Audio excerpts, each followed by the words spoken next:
सदगुरु की भक्ति मिले तो ज्ञान और वैराग्य दोनों पुष्ट होंगे महाराज।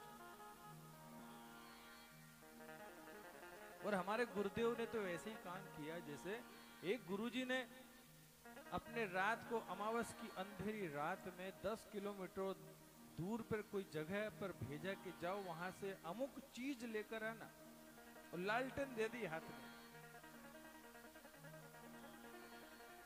थोड़ा मंद बुद्धि शिष्य रहा होगा, जैसे ही लालटेन में हाथ में दी और पूछा गुरुदेव कितनी दूर जाना है, कहता बेटा 10 किलोमीटर जाना है। तो लालटेन वापस धर दी। इससे तो 10 किलोमीटर दिखता ही नहीं महाराज, 10 फुट दिख रहा है बस। जो समझदार थे वे समझ गए कि 10 फीट तो चलूं, फिर आगे चलूं, फिर आगे चलूं, और गुरुदेव ने जो मंजिल बताई है शायद मैं वहां पहुंच जाऊं। और हमारे गुरुदेव ने शायद हमको ऐसी ही लालटेन दी साहब। हम उससे चलते चलते चलते जीवन के अंत काल तक उस मंजिल पर पहुंच ही जाएंगे, ये भरोसा। भक्ति युक्त चित्त के साथ अंतःकरण को शुद्ध करते हुए परमात्मा की कथाओं का आश्रय हम लें। ये भक्ति ज्ञान वैराग्य की त्रिवेणी में नहाने आए हम लोग, और कोई नई कथा तो सुन नहीं रहे। रोज नहाते महाराज, खूब कथा सुनते, फिर क्यों सुननी चाहिए जब बहुत साल से सुनते आ रहे हो? कितने ही महाराजों की सुन ली, कोई नई बात हो तो बताओ ना।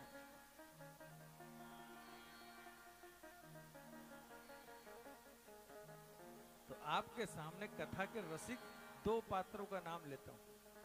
भगवान महादेव जो पार्वती मैया के साथ रात दिन राम कथा सुनाते, रोज पूछे रघुपति कथा प्रसंग, एक प्रश्न से झड़ी लगा दी। और दूसरे हमारे हनुमान जी, इनकी स्तुति जब हम करते हैं तो बताओ इनकी स्तुति में क्या कमी है? अतुलित बल धामम हेम शैलाभ देहम तनुजवन कृष्ण ज्ञानी नाम ग्रगण्यम सकल गुण निधानम वानराणाम धीशम रघुपति प्रिय भक्तम वात जातम नमः। हमारे राघव ने हनुमान जी के पास इतना दे दिया कि मुझे नहीं लगता किसी को इतना दिया हुआ, और इसके बाद भी कहते हैं संकोच राघव को प्रति उपकार करो का तो हो न सके सन्मुख मन। संकोच से, उनकी भक्ति से प्रसन्न होकर परमात्मा ने सब प्रदान कर दिया। अतुलित बल मतलब अब इसके आगे बल की कल्पना करने ही मत।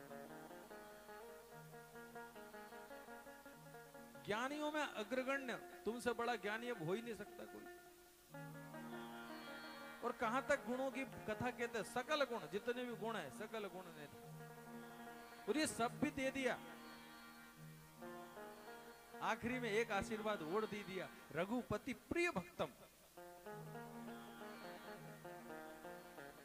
प्रभु श्री राम का कोई प्रिय है तो हनुमान, प्रमाण पत्र दे दिया महाराज।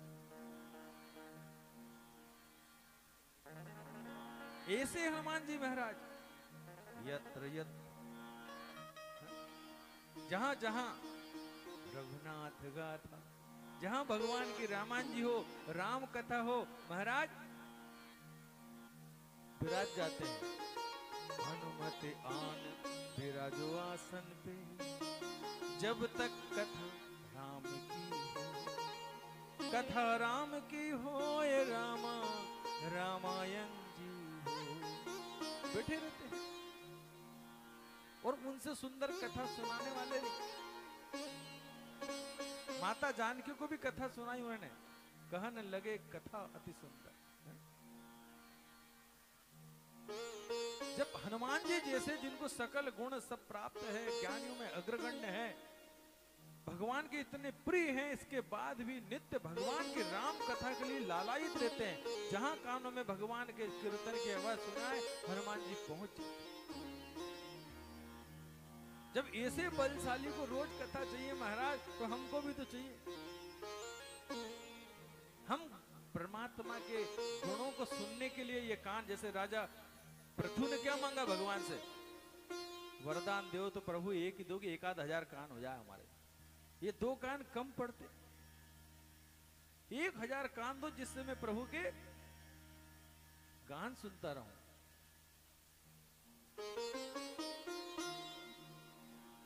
और भगवान की कथा है भी तो आनंद की। सच्चिदानंद रूपाय विश्वोत्पत्त्यादि हेतवे तापत्रय विनाशाय श्री कृष्णाय वयं नुमः। सत्य चित और आनंद की बात। और इस ब्रह्म सूत्र में भी महाराज यही कह रहे कि सत्यम परम धीमहि। मैं किसी भी ईश्वर की प्रार्थना करूं, ये तो ब्रह्म सूत्र कह रहा है। ये कोई भगवान राम, कृष्ण, शिव, दुर्गा जी किसी की विशेषता न बताते हुए ब्रह्म सूत्र बात कहता है। मैं जिस भी ईश्वर का ध्यान करता हूं, यदि अंत में लाइन में पहुंचूंगा तो सत्यम परम धीमहि। और श्रीमद् भागवत महापुराण गायत्री का भाष्य भी है। जब धीम ही शब्द लगा तो गायत्री प्रतिपादक भी है। और इस कथा को हम इस कथा में चल चल के इसीलिए तो आ जाते हैं। कुछ कराते हैं वे तो बैठने नहीं पड़ता 7 दिन उनको। जिनको नहीं आना उनकी स्वतंत्रता तो है ही है, चलेंगे तो चलेंगे, ना गए तो ना गए। मगर हम कुछ आनंद के लिए ही कथा में पहुंचते हैं। हम इस जीवन की आपाधापी से थककर,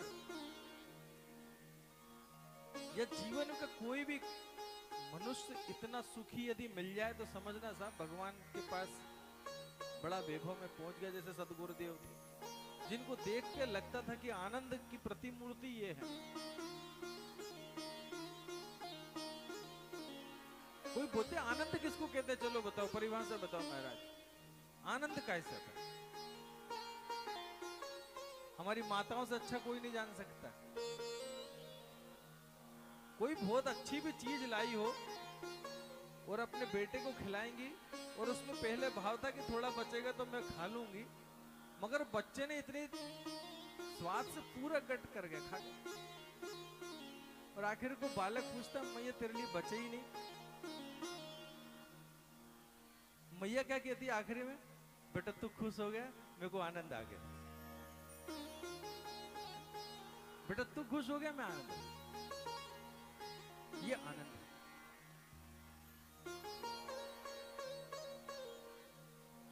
ऐसा कोई व्यक्ति ढूंढना जिसको घर में करने वाले तो बहुत है, मगर जब वो बीमार था, अस्वस्थ था, किसी अचानक एक आदमी ने उठा के अस्पताल तक पहुंचा दिया। उसके हृदय का आनंद पूछ के देखना। और आनंद ही ऐसा है जो आ जाता है तो जाता नहीं। इसलिए कथा भगवान की सत्य, चित्त और आनंद की है। वे सत्य स्वरूप परमात्मा, उनसे बड़ा सच कुछ हो नहीं सकता।